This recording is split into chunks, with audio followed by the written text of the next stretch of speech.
नमस्कार मित्रों और साथियों, हम स्वागत करते हैं कक्षा 9 के एनसीईआरटी के चैप्टर नंबर 1 में, जहां हम बताएंगे कि संख्या रेखा पर कैसे संख्या को दर्शाना है। तो हम यहां पहला क्वेश्चन अपना प्रारंभ करते हैं, जिसमें दिया गया है कि 3.765 को संख्या रेखा पर प्रदर्शित कीजिए।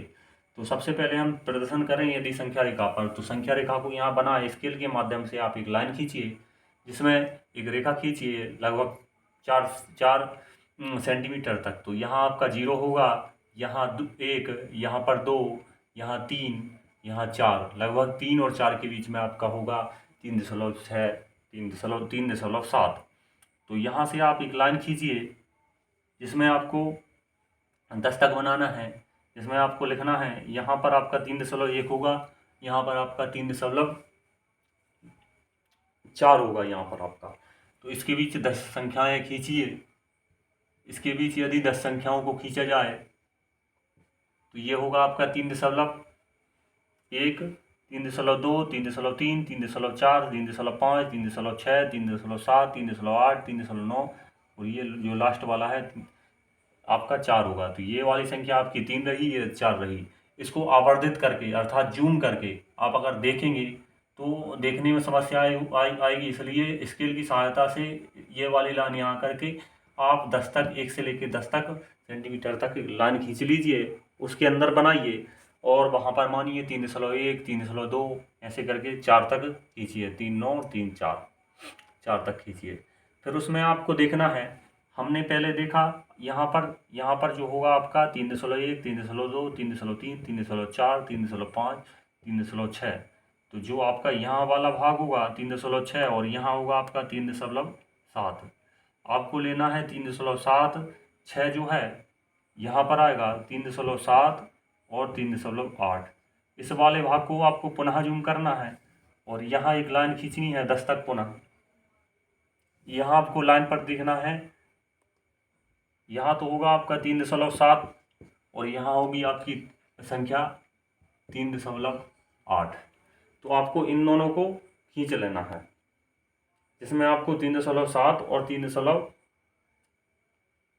3.8 प्रदर्शित करना है। तो 3.7 नहीं मित्रों, 3.7 ही को प्रदर्शित कीजिए। यहाँ पर आप यहाँ लिखिए 3.71, 3.72, 3.73, 3.74, 3.75, 3.76, 3.78, 3.79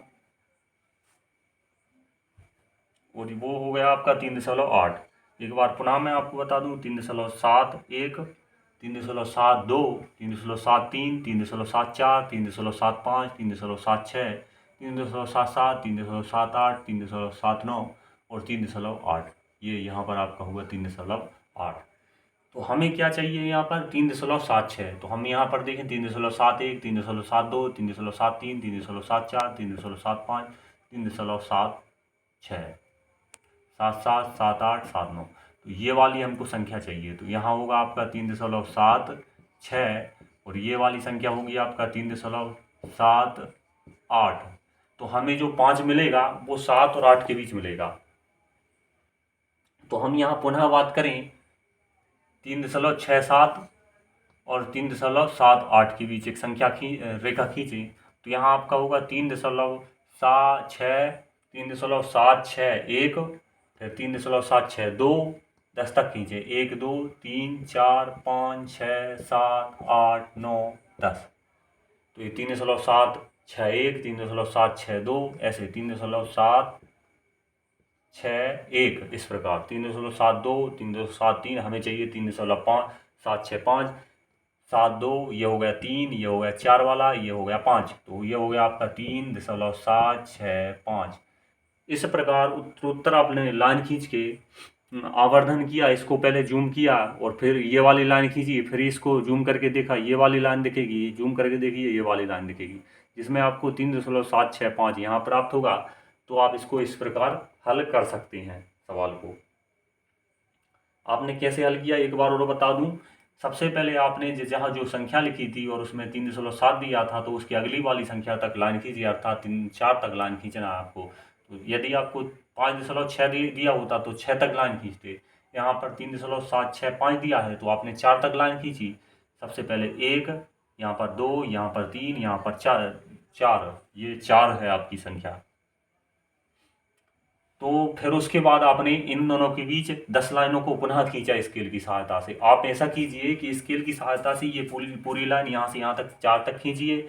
फिर उसके बाद ये स्केल की सहायता से 10 सेंटीमीटर खींचिए, जिसको आप चाहें तो मान सकते हैं, मिलीमीटर मान सकते हैं। तो इसके बाद और छोटा करके मान सकते हैं। तो ये 10 तक खींचिए, जिसमें आपका 3.1 होगा, 3.2 होगा, 3.3 होगा, 3.4 होगा, 3.5 होगा, 3.6 होगा, 3.7 होगा ये वाला, और 3.8 होगा, 3.9, तत्पश्चात 3.10 अर्थात 4 होगा। तो यहाँ पर आप देख सकते हैं 3.7 हमें चाहिए था, 3.7, तो हमें ये 3.7 प्राप्त हुआ, लेकिन 7 से आगे पर चाहिए हमें 3.76। तो हम उसके लिए 3.7 से अगले वाला 3.8 तक लाइन खींचेंगे। तो इसलिए दो अगला सेक्टर फिर हमने बांटा 3.7 और 3.8 को 10 खंडों में पुनः बांट दिया। तो ये हमने हमारा रहा 3.71, 3.72, 3.73, 3.74, 3.75, 3.76 और 3.7। ये हमारा 3.76, इसके बाद 3 ये हमारा 7 था, गलती से लिखा गया मित्रों। 3.78, 3.79, 3.710, तो जो हमारा हो गया 3.710 अर्थात जो हमारा है 3.78 हो गया। फिर यहाँ पर हमने उत्तरोत्तर इसे फिर से जूम करके उसे 10 खंडों में बांटा, क्योंकि हमें चाहिए था 3.76 से आगे वाला 5। तो इसको 10 खंडों में बांटा हमने, तो हमें यहाँ पर 5 प्राप्त होगा। तो इसको हमने जब 10 खंडों में बांटा, 1, 2, 3 यहाँ करके 10 खंडों में, जो हमारा अगला वाला है, तो सबसे पहले हमने जो है यहाँ पर 3.76 माना। फिर ये 3.76 वाला भाग है ये, और इसको 0 लिखना हो तो 0 लिख सकते हैं।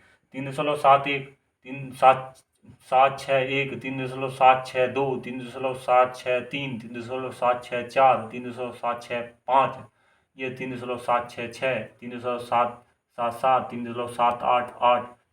तो इस प्रकार हम देखेंगे ये वाला भाग। तो यहाँ पर आप देखें हमें ये प्राप्त हो गया, जो हमें चाहिए था 3.765। यदि हमें इससे आगे भी चाहिए होता कोई अंक 3.2, तो हम यहाँ पर इसे उत्तरोत्तर फिर से आवर्धित करके इसको 10 खंडों में बांटते, और जो दूसरा वाला जो हमारा पॉइंट है वहाँ पर हमें पॉइंट मिल जाता।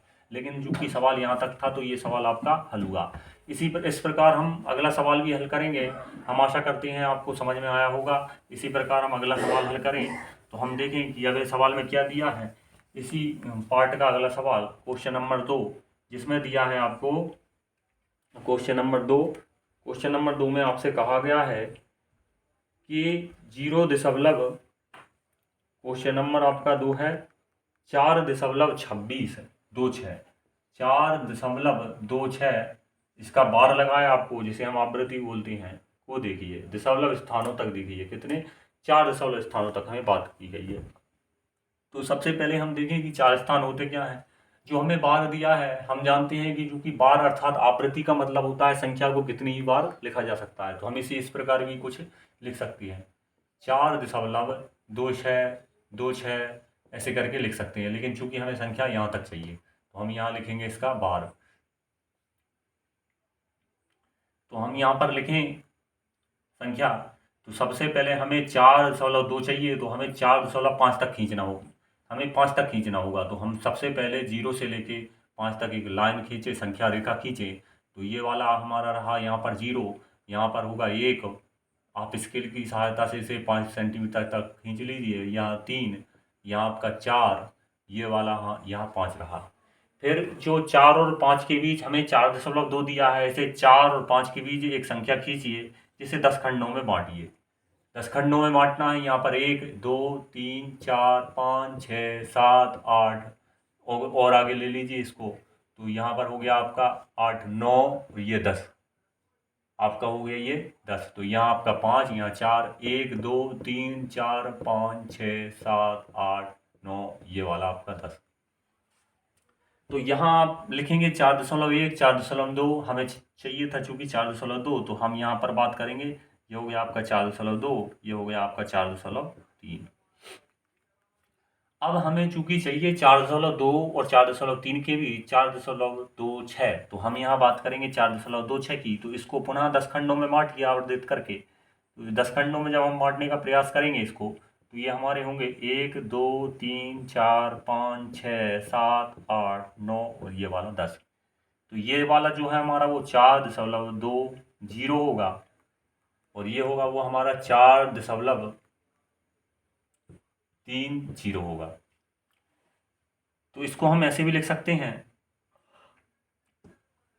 या आप ऐसे ही लिख सकते हैं 4.1 4.21 4.23 4, हमें चाहिए 4.26, 4.23 4.2 4.21 4.22 4.23 4.2 4.25 4.26। तो हमें यहाँ चाहिए था 4.26, तो हम यहाँ देखें 4.26, और यहाँ पर जो होगा वो हमारा होगा 4.27, क्योंकि अगले वाला भी हमें लेना आवश्यक होता है, तभी हम यहाँ पर इसको 2 को देख पाएंगे। तो अब हमें इसके बीच 2 ज्ञात करना है, तो पुनः इसको 10 खंडों में बांटिए। 10 खंडों में बांटने के बाद 1 2 3 4 5 6 7 8 9, यहाँ पर आपका ये 10। तो यहाँ पर जो होगा वो आपका होगा 4.26, और यहाँ पर होगा आपका 4.27, जो होगा आपका 4.27। तो यहाँ पर होगा 4.261 4.262 4.263, इसी प्रकार होगा, और हमें चाहिए 4.2। तो हम इस वाले की बात करें तो यहाँ होगा आपका 4.62 और ये वाला होगा आपका 4.263। इन दोनों के बीच क्योंकि मैंने गलत बोल दिया हो तो आप सुन लीजिए इसको, 4.262 और 4 ये वाला पॉइंट 263, इसको पुनः आवर्धित करेंगे चूंकि हमें 6 चाहिए इनके बीच, तो पुनः आवर्धित करेंगे इसको और इसको। तो ये इसको 10 खंडों में पुनः बांट लेना है। 10 खंडों में आप बांटें तो 1 2 3 4 5 6 7 8 9, ये वाला आपका 10। हमें चाहिए 4.262, यहाँ तक हम पहुँच गए थे, अब चाहिए हमें पुनः 6। तो जो छठवा वाला भाग है 1 2 3 4 5 6, यहीं आपका हुआ 4.2626। तो ये वाला भाग हुआ आपका 4.2626। इसको आप आवृत्ति में भी लिख सकते हैं या फिर ऐसे ही लिख सकते हैं डेड डैश करके। तो ये आपका हो गया 4.262, इसके बाद का है 0 करके लिख सकते हैं आप, ये हो गया 4.2626। तो यहाँ 2 6 ये 3 तक हो गया। तो यहाँ पर आपका ये सवाल समाप्त होता है। धन्यवाद मित्रों, बहुत बहुत।